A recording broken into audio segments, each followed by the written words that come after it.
Om Namo Bhagavate Vasudevaya. Narayanam Namaskritya Naram Chaiva Narottamam Devim Saraswatim Vyasam Tato Jayamudire Nashtaprayeshu Abhadreshu Nityam Bhagavata Sevaya Bhagavati Uttam Shloke Bhaktir Bhavati Nashtike. So continuing with the discussion on Srimad Bhagavatam, Canto 11, Chapter 18, Text 15 onwards. Bibhryachen munirvasa kopina chadanam param tyaktam na danda patrabhyam anyat kinchadanad adi.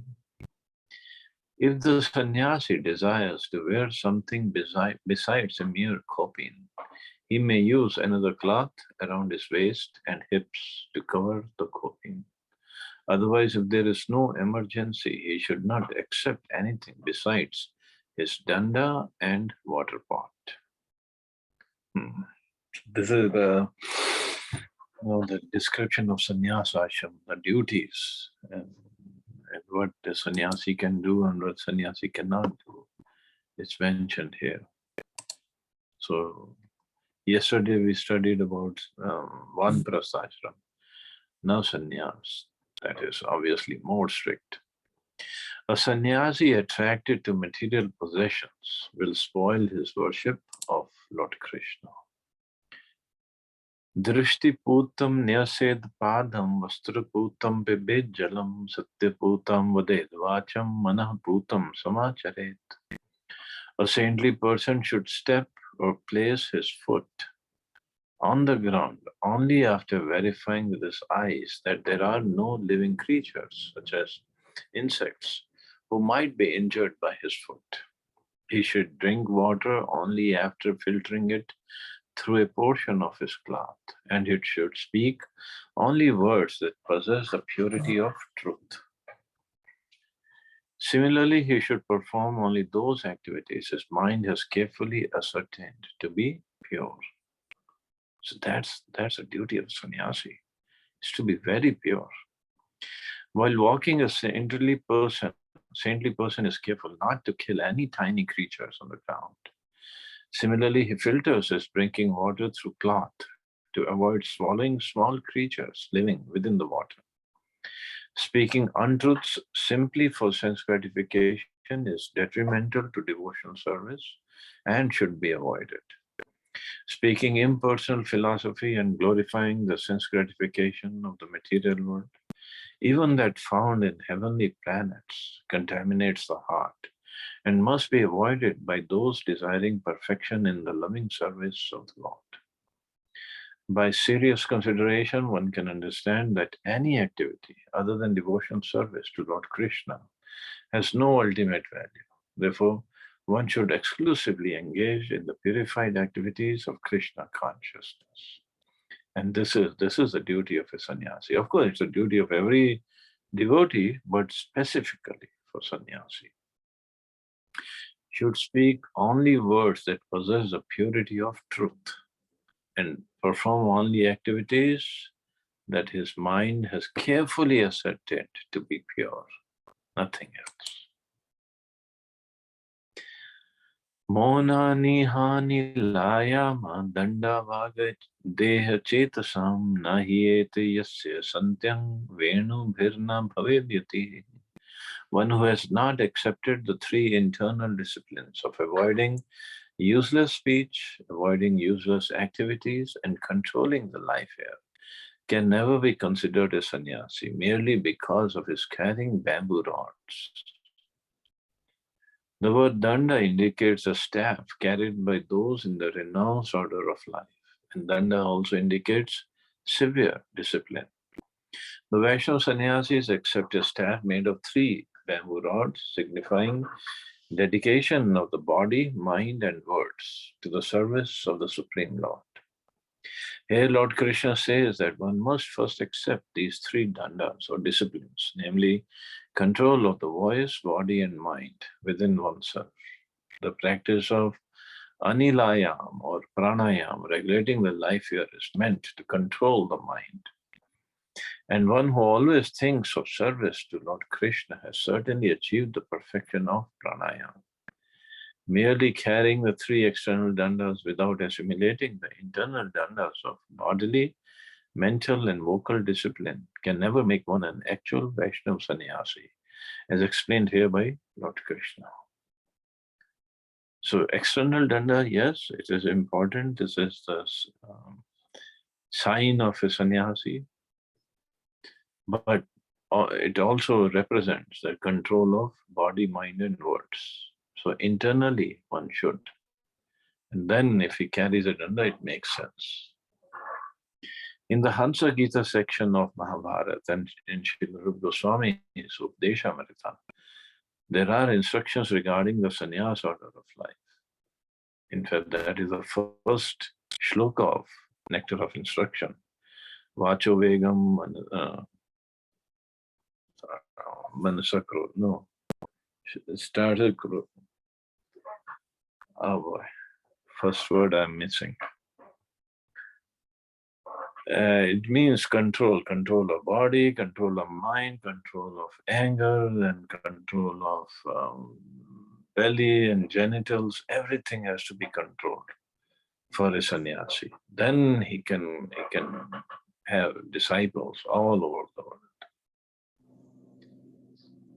A conditioned soul who adopts only the external ornaments of Tridandi sannyas will not actually be able to control the senses. Vacho Vegam Mansa Krodha Vegam, Jiva Vegam Udarupastha Vegam. Etan Vegani Vishehetu Dhira Sarvam Apimam Prithvim Sashishya. So first thing is Vacho Vegam, control of speech. One who takes sannyas of false prestige, making a show of saintliness without actual advancement in Krishna Kirtan, will soon be vanquished by the external energy of the Lord. So sannyas is not for false prestige. Sannyas is not for getting powers or positions. Sannyas means completely renounced, detached. That is sannyasi. Bhiksham Jaturishu Varneshu Vigaryan Varjayansh Charit Saptagaran Sankliptans Tushya Labdhena Tavata. Rejecting those houses that are polluted and untouchable, one should approach without previous calculation 7 houses and be satisfied with that which is obtained there by begging. According to necessity, one may approach each of the 4 occupational orders of society. Wow. So sannyasi should only approach 7 houses for begging, and whatever he gets, he should be satisfied with that. And obviously, it doesn't mean if he gets more, then he can eat everything. No, he cannot eat more than what is required. And if anything is left over, he should give it to a cow or a dog.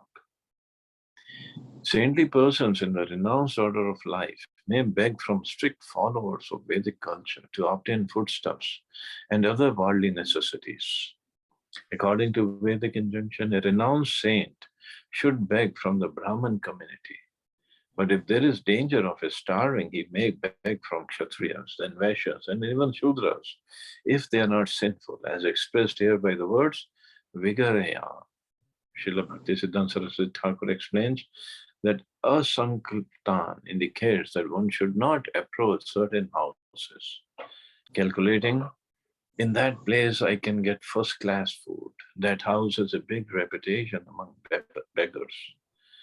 Without discriminating, one should go to 7 houses and be satisfied with whatever may be obtained there.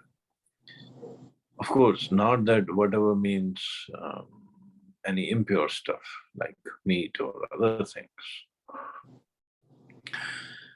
One should beg for one's personal maintenance only from houses where the inhabitants, being sincere followers of the Varnashram culture, have earned their livelihood by honest means and are free from sinful activities. One may beg alms from such householders. One must not beg alms for one's personal maintenance from those who oppose the Supreme Lord's devotion service. For such service is the whole purpose of Vaishnava culture. There are other more stringent restrictions on sannyasis. So 7 houses only, and of course he's not supposed to repeat those 7 houses. Next day he should go to next 7 houses, because he should not think, I got first class food in this house and he will again take care of me, so why bother going anywhere else? And that's not for sannyasis. Should be completely surrendered, dependent on the Supreme Lord, actually. Also, it is said that because he cannot stay at one place for too long, so morning, whenever he gets up, whichever direction his face is, he should just go in that direction. That's it. You should not think, I have to go this way or that way. Completely dependent on the Lord. So, Srila Raghunath Das Goswami, when he was in Jagannath Puri, and he had run away from his house, he belonged to a very, very rich Jamidar family. It is said his father and his uncle, they were Jamidars, and at that time, about more than 500 years ago, the monthly income was 1 lakh gold coins. That was monthly income. From today's term, they were multi-billionaires. But Raghunath Das Goswami left the house. He didn't want to be a materialistic person, and he wanted to, because he wanted to associate with Chaitanya Mahaprabhu. So he came to Jagannath Puri. So Chaitanya Mahaprabhu asked him to ask Sarup Damodar Goswami to take care of Raghunath Das Goswami. So Raghunath Das's father and uncle, they found out that Raghunath is in Jagannath Puri, but they thought there's no way we can bring him back. So they sent some servants with some money to take care of Raghunath Das. So Raghunath was using that money for inviting Brahmins and especially Chaitanya Mahaprabhu for lunch prasadam every day. But after a while he thought, no, I should be dependent on the Lord. So he sent those servants back and no money. So a few days later, Chaitanya Mahaprabhu asked Sarup Damodar Goswami, how come I'm not getting invitations from Raghunath Das anymore? And Sarup Damodar said, because he doesn't have any money. He sent back his parents' servants with the money. So Mahaprabhu was very happy that he is getting more renounced. So then a few days later, then Mahaprabhu asked Sarup Damodar, so how is he maintaining himself? What is he eating? Sarup Damodar said, well, he goes outside Jagannath's temple, and where all the rich people are distributing free food to the sadhus, so he sits in the line and he gives the food. Mahaprabhu was happy. Few days later, Mahaprabhu again asked Sarup Damodar Goswami, how is Raghunath Das Goswami maintaining himself? How's he doing? Sarup Damodar said that, well, Raghunath Das Goswami, after a few days of sitting in that line of beggars, he thought, no, I'm like a prostitute, thinking that this wealthy man gave me food the other day, very nice food, and he's again going to give me. It's not proper. This is not sannyasi. Then Mahaprabhu asked, how is he maintaining? Well, what Raghunath Das does, Sarup Damodar said, was, so he goes to those stalls after the Seth, the rich men, they have distributed the food, and whatever is left over, Raghunath Das Goswami just collects that and eats. Mahaprabhu was more happy that he is getting renounced, he is getting detached. Few days later, Mahaprabhu asked Swarup Damodar, how's Raghunath Das maintaining himself? Swarup Damodar said, well, now he doesn't even eat that food. He goes where all this food, after everybody has eaten or whatever is left over, it is thrown into garbage. And whatever, even cows, because first the cows go there and they eat, and whatever cows don't eat, Raghunath Das Goswami collects that food, which is all Jagannath's Prashadam. He collects it, he brings it to his house, and he washes it and then eats whatever the rice is. Mahaprabhu was really pleased by the renunciation of Raghunath Das Goswami. In fact, he came once to his house, or hut, and he asked, Raghunath, I heard you're eating very opulent food. How come you're not feeding me? And Raghunath said, no, I'm not eating. Then Mahaprabhu said, well, I got the news. So he reached over to that cloth where Raghunath has kept that food that was even discarded by cows. Mahaprabhu took out one handful and he started eating. He said, this is the best feast I have had so far. How come you were depriving me of this? Because Mahaprabhu was tasting the renunciation and the surrender of Raghunath Das Goswami. This is sannyas.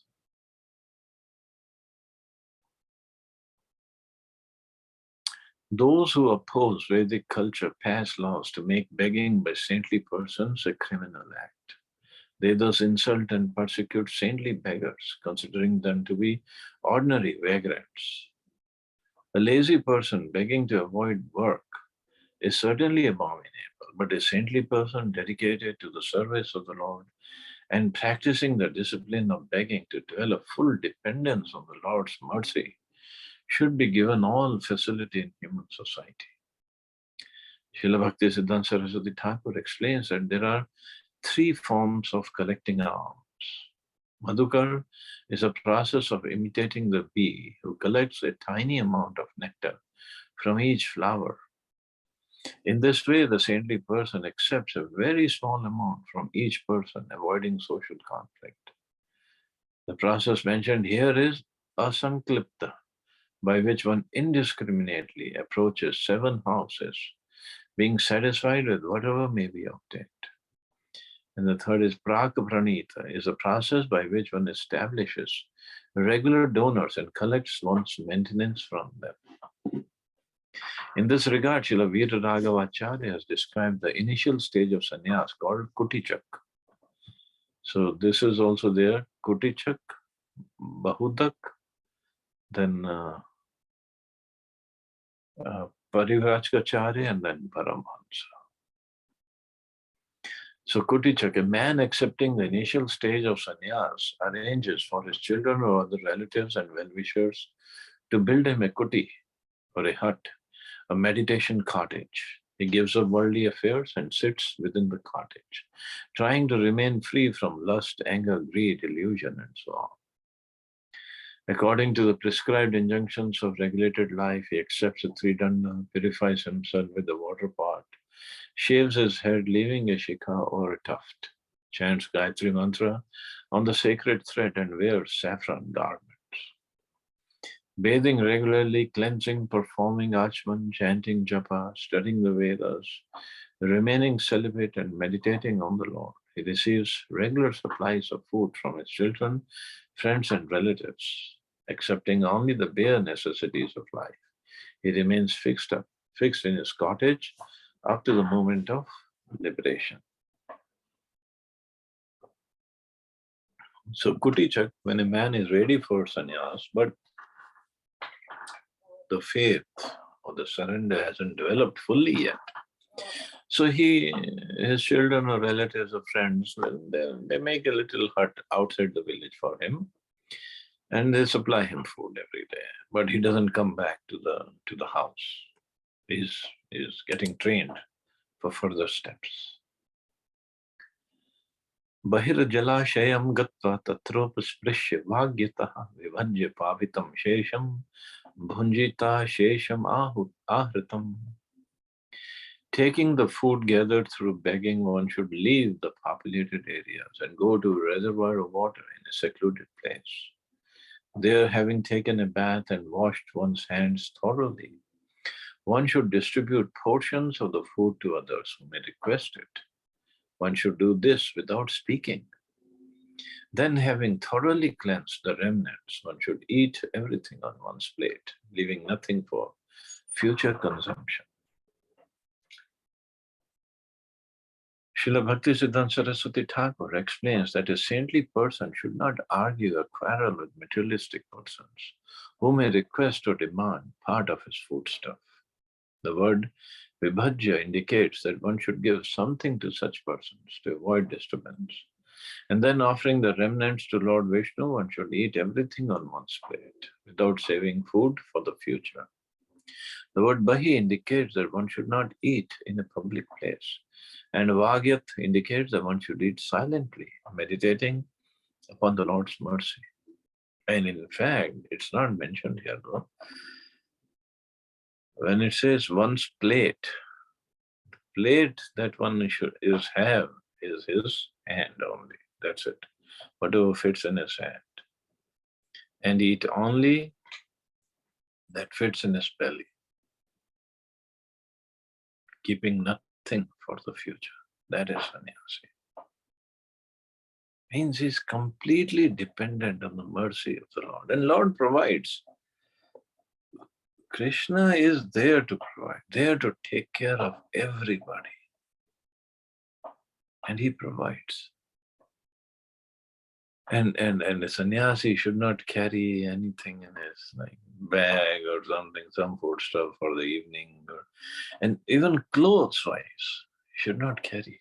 If it is cold, Krishna will make sure he is given the warm clothes.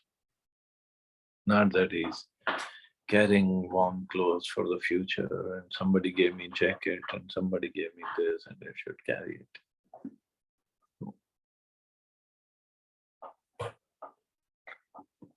And this is basically that he is making progress spiritually, getting more dependent on Krishna. So when he leaves the body, he goes back to the spiritual world. We might think, oh, there's lots of austerities. Yes, austerities are there, but the human body is meant for austerities, not for sense gratification. Okay, I guess I can stop here. See anybody has any questions or comments?